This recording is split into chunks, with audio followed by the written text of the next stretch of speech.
2, 3.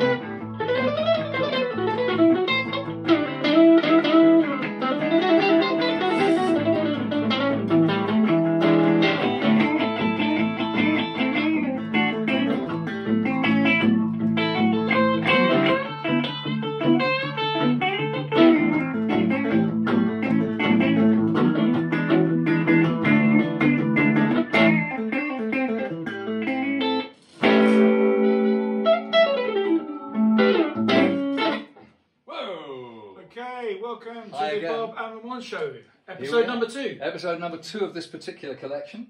Last time we had 2 beautiful, iconic 335s. This time we're staying with the time period. We're still in 1960. But we have a 345 in blonde. Talk about its rarity in a minute. And we have a 355 in cherry that has faded to watermelon. And these are essentially for really 1959 guitars, aren't they? Why is that, Bob? 59 specs. Well, they've got the neck spec, the pickup specs, and all the rest of it. The knobs, they're all compatible. So these are both earlier 60. Sort of amber-coloured knobs. Amber-coloured switches. Yeah, absolutely right. Both got gold Bigsby's. The gold on these guitars is in great shape. The Klusen's machine heads on the back of the headstock on this one are really, really, clean. Original tips, or have they been retipped? Retipped. They've been retipped. Not surprising. Particularly on the guitars, these guitars with pink case linings and gold fittings, the gases in those cases seem to get through these things. They deteriorate a lot. So on my 59, they've been replaced. And they've been replaced on this too. These look. If these were real, they'd be unbelievably new. But this is a fantastic guitar. It plays great. Action's fantastic. The pickups are quite punchy. And they both got the gold Bigsby. Yeah. Which is now this guitar here is quite a rare guitar because it's only 1/3 of the models were actually mono. Because the other 2/3 were stereo veritone. Absolutely. Veritone? They're veritone. That's right. And that's the top of the line, the 355. And they also have longer pick guards. Yeah, all these models, 335s, 345s, 355s, so they all had longer guards until about, it's in 60, isn't it? Come on, Bob, get 60, this right. Yeah, Come on. Yeah, in 60, sometime across 60 they get shorter. Good man. This end basically goes about half an inch shorter. So, and this is black, whereas this one here is tortoiseshell. Tortoiseshell with multiple binding, and also, I mean, they're in great condition very often because these are multi-ply things that they dish or the edges lift off in that case, and these are both remarkably flat. And it's actually, look, if you look here, Bob, it's quite thick. It's quite a thick bit of, I think it's is it nitro or whatever it is, but it's quite thick.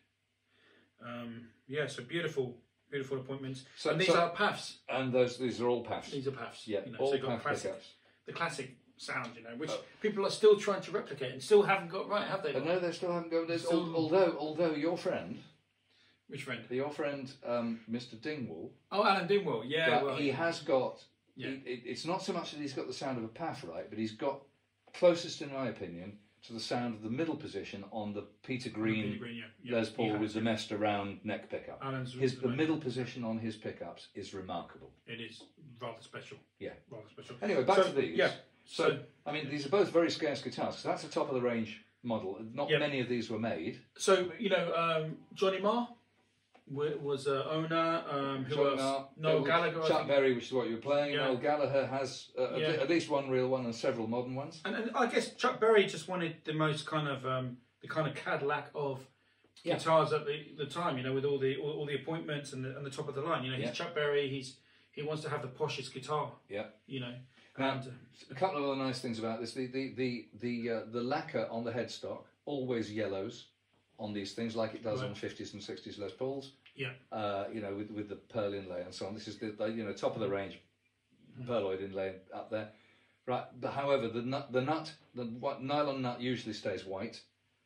And the other thing about these guitars is that only the earlier ones, the dye used to fade with age, and so that's why you get this watermelon colour. They weren't supposed to be like this; they were supposed to be redder, like a darker redder, like darker red. But it's a beautiful. So they're scarce now.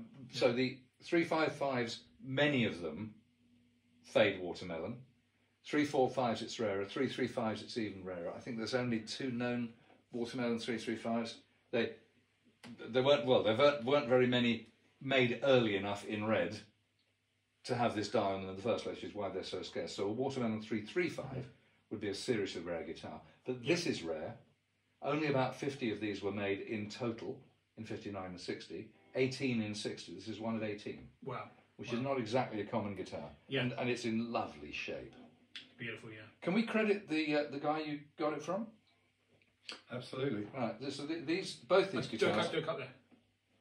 Okay. Both of these guitars come to our friend David from a dealer in the States called Charlie Gelber, who is the expert on 335s. And by all accounts, he's a really decent guy, a really nice guy too. And he is definitely, you know, whatever anybody tells you, he's the authority on these ES guitars. And frankly, what he knows, I've never met him. If he doesn't know it, it's not worth knowing. Yeah, and he deals in these, and he's dealt in some amazing instruments. He's probably had a few black ones go through his hands because they're rare too. Yeah. Keith Richards likes. So Keith Richards does like a black one. Yeah, absolutely. He looks dead cool in it too. So you know, Johnny Depp as well. And Johnny Depp. Your favourite guitarist? Johnny Depp, my favourite non-guitarist. No, I think Johnny Depp's a great guitar player. He's very good at eau de cologne ads. No, I think he's a legit guy. I'm a big fan. I'm a fan of Johnny Depp. You just want to be in the next Pirates of the bloody Caribbean. No, he's banned. I'm the one that looks like a cadaver, and I could be one of the cadavers in the Pirates. Johnny Depp's actually banned from. He's been banned. Has he? Oh yeah. Oh. But I think he's a cool guy. You know, rock and roll. You know, kind of more modern Keith Richards sort of vibe. Yeah.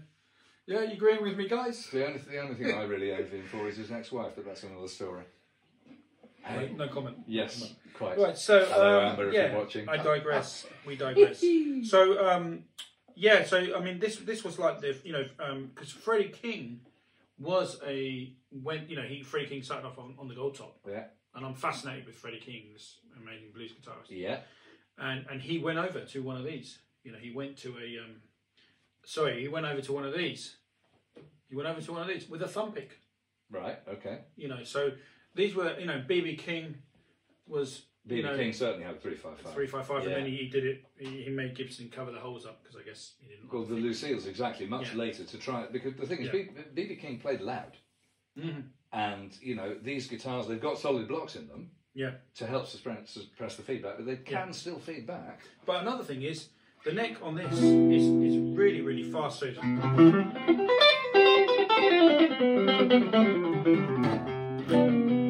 and it's a very kind of a jazzy. Yeah. It's almost like a.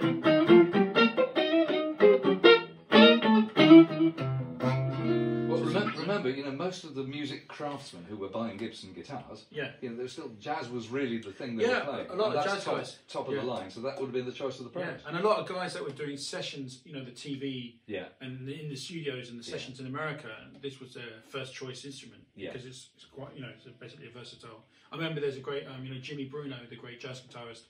His father was a session musician in the TV studios, and he used one of these. Yeah, and then Jimmy Bruno's inherited it, but it's kind of like it was the kind of session man's ultimate tool. You're right. Also, I mean, so ES guitars, electric Spanish, thin lines, they have a reputation for going a bit brighter than the solid bodies. Mm-hmm. Okay, which is really useful for anybody wanting to cover a lot of bases, like a bit of Gibson, a bit of Fender. Yeah. Now this guitar originally had a varitone, 6-way varitone, which puts different capacitors and chokes in the signal and makes different tones.